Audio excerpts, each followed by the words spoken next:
que Dieu vous bénisse. Nous voici dans notre nouveau numéro de notre émission J'aime la parole. Nous allons prier pour commencer. Seigneur, merci pour ton amour et pour ta faveur. Merci pour cette opportunité. Nous recommandons ce moment entre tes saintes mains. Au nom de Jésus, j'ai ainsi prié. Amen. Alors, bien-aimés, aujourd'hui, je vais lire un texte avec vous. Le psaume 36. Normalement, les psaumes sont des cantiques. Normalement, on ne peut pas parler de psaume chapitre parce qu'il y a des couplets et des refrains. Donc, on peut dire psaume 36, 9, 10. Psaume 36, 9, 10. Je lis la parole de Dieu au nom du Seigneur Jésus. Il se rassasie de l'abondance de ta maison et tu les abreuves au torrent de tes délices. Car auprès de toi est la source de la vie. Par ta lumière, nous voyons la lumière. Alors, ici, le psalmiste a évoqué quelque chose que j'ai beaucoup aimé. Il a évoqué que c'est dans la maison de Dieu. Lorsqu'il parle de la maison, il parle de la maison de Dieu. Il dit c'est là où on trouve de l'abondance. Et il rassasie, les gens qui viennent dans sa maison se rassasient de son abondance. Et à part son abondance, lui, il donne de l'eau à boire, du torrent de ses délices. Alors, bien aimé dans le Seigneur, qu'est-ce que j'aimerais épingler dans ces versets? J'aimerais épingler la notion de la maison de Dieu. La notion de la maison de Dieu. Vous savez, lorsqu'on parle de la notion de la maison de Dieu, la maison de Dieu est pour tout le monde. Lorsque je parle de la maison de Dieu, je ne parle pas d'abord de l'église, l'église locale. Non, parce que lorsqu'on voit église locale, nous sommes en train de voir juste ce qu'on appelle des bâtiments. Mais lorsqu'on voit l'église universelle, c'est l'église corps du Christ. Que tu sois chinois, que tu sois japonais, que tu sois, quelle que soit ta nationalité, ton origine, lorsque quelqu'un reçoit Jésus comme Seigneur et Sauveur, il fait partie de cette église, église universelle. Voilà pourquoi aujourd'hui, bien-aimé dans le Seigneur, je vais parler de sa maison. Quelle est cette maison dont Dieu est en train de parler, dont le psalmiste est en train de chanter en disant que c'est dans sa maison qu'on peut boire de l'eau de ses délices et on peut trouver de l'abondance. Vous savez, bien-aimé dans le Seigneur, il veut simplement dire que c'est dans la présence de Dieu. Et pour que quelqu'un puisse bénéficier de la présence de Dieu, il y a une seule condition. Pour bénéficier de la présence de Dieu, on doit être dans sa grande famille. Et cette grande famille, bien-aimée dans le Seigneur, c'est là où nous sommes aujourd'hui. C'est ce que nous appelons sa maison. Là où il y a l'abondance, c'est-à-dire auprès de lui. Toute personne qui a donné sa vie à Jésus-Christ comme son Seigneur et Sauveur, la personne entre automatiquement dans cette maison, dans cette grande maison, dans cette grande famille. Et l'abondance qui est là, automatiquement, il est le bénéficiaire. Voilà pourquoi le psalmiste dit, il se rassasie de l'abondance de ta maison. C'est-à-dire dans cette maison, il y a l'abondance. Écoutez-moi, bien-aimés dans le Seigneur. Dans quelle maison dont on est en train de parler? La maison de Dieu, l'église universelle. Si tu as déjà donné ta vie à notre Seigneur Jésus-Christ, sache-le très bien que tu fais partie de cette abondance. Tu fais partie de cette grande maison. Et tu as le droit, tu es ayant droit de son abondance. Et tu as droit de boire son eau qui est dans sa maison. C'est-à-dire, tu as droit au bonheur, tu as droit à la joie, tu as droit de bénéficier de son amour.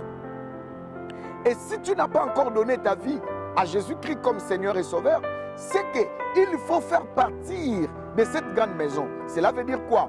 Lorsque quelqu'un est encore dans le monde, il est dans une autre maison. C'est pourquoi la définition de l'église veut dire simplement ecclésia en grec, qui veut dire hors d'eux. Cela veut dire hors du monde, hors de l'Égypte. Lorsque quelqu'un est dans le monde, il est dans une autre maison.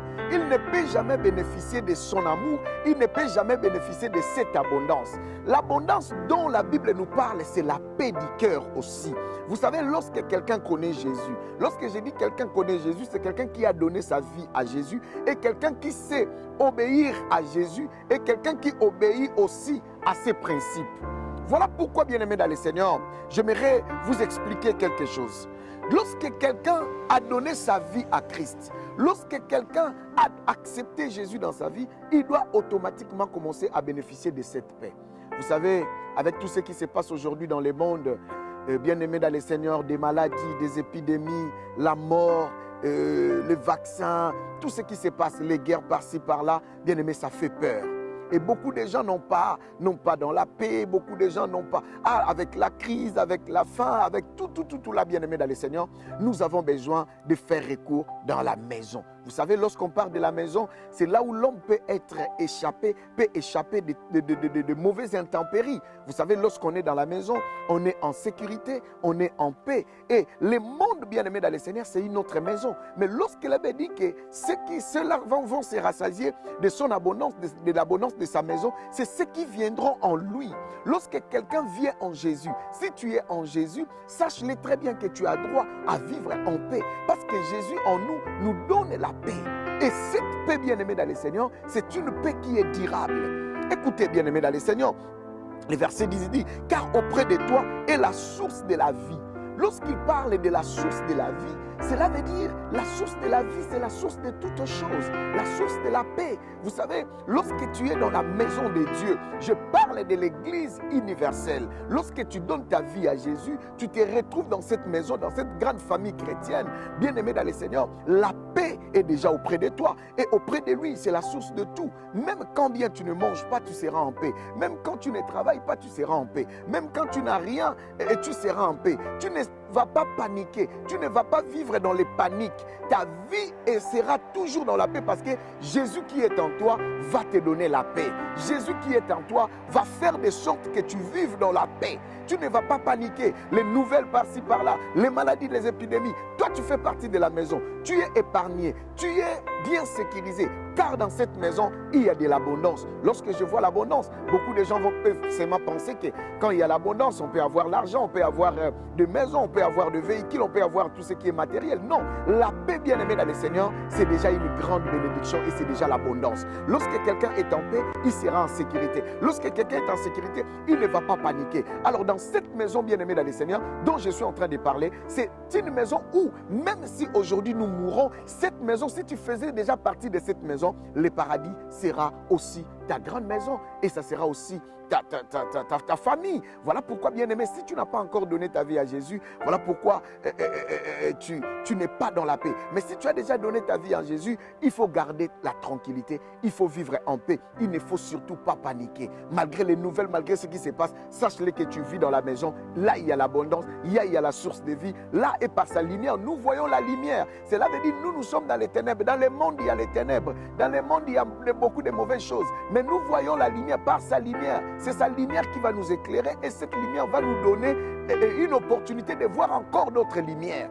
Et deuxième maison, bien-aimée, que j'aimerais parler avant de clôturer avec vous, c'est la maison, l'église locale. Écoutez, bien-aimés dans le Seigneur, beaucoup de gens disent aujourd'hui que ceux qui vont à l'église et ceux qui ne vont pas à l'église sont les mêmes. Non, bien-aimés dans le Seigneur, non. Non, il faut enlever ça. Ceux qui vont à l'église sont des gens qui écoutent la parole. Ceux qui ne vont pas à l'église sont des gens qui n'écoutent pas la parole. Or, qu'elle avait dit, la foi vient de ce qu'on attend. Or, que le juste ne vit pas par la vie, mais le juste vit par la foi. Si tu as la foi, tu vas vivre. Mais pour que ta foi grandisse, il faut écouter la parole de Dieu. Mais si tu n'écoutes pas la parole de Dieu, si tu restes chez toi, si tu ne fais rien, si tu es là, tu ne fais rien, tu ne peux pas bénéficier de cette parole de Dieu. Et ceux qui sont à l'église, la Bible dit dans Psaume, le psalmiste dit que comme l'huile qui tombe sur la tête d'Aaron qui coule, c'est-à-dire dans l'église, il y a quelque chose que Dieu met dans la vie de ses serviteurs et descend dans l'église. Et vous savez, bien aimé dans le Seigneur, il y a aussi quelque chose. La Bible dit, il est doux et agréable des frères de demeurer ensemble. C'est là que Dieu répand sa bénédiction. Cela veut dire quoi, bien aimé dans le Seigneur? Si tu es là dans ton église et que tu vis dans cette église, tu pratiques ce que les hommes de Dieu te disent et la parole de Dieu tu obéis, sache-le très bien que tu es déjà dans l'abondance et tu vas bénéficier de l'abondance de sa maison, de la maison. L'église locale apporte aussi l'abondance par des prières, par des méditations, par des prédications et tout ceci, bien aimé dans le Seigneur.